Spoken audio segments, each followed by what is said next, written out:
Pejy vaovao hafa tanteraka kosa sare dia nankalazaina androany andron'ny Eoropa.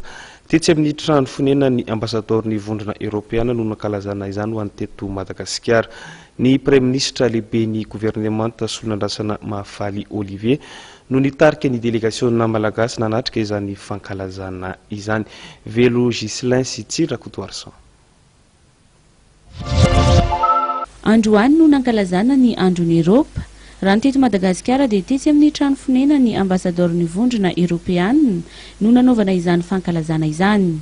Nandritra ny lahateny nataon'ity ambasadaoron'ny vondrona Eoropeana ity no namelabelarana ireo fiara-miasa misy eo amin'ny Madagasikara sy ny vondrona Eoropeana. Voaresaka tamin'izany ny eo amin'ny sehatry ny sosialy, ny politika, ny ekonomika. Mivelatra amin'ny lafo maro tokoa manko ny fiara-miasa eo amin'ny vondrona Eoropeana sy Madagasikara. Tonga teny toerana nanotrona ireo masovoan'ireo firenena ao amin'ny vondrona Eoropeana ireo masovo miasa sy monina eto Madagasikara androany.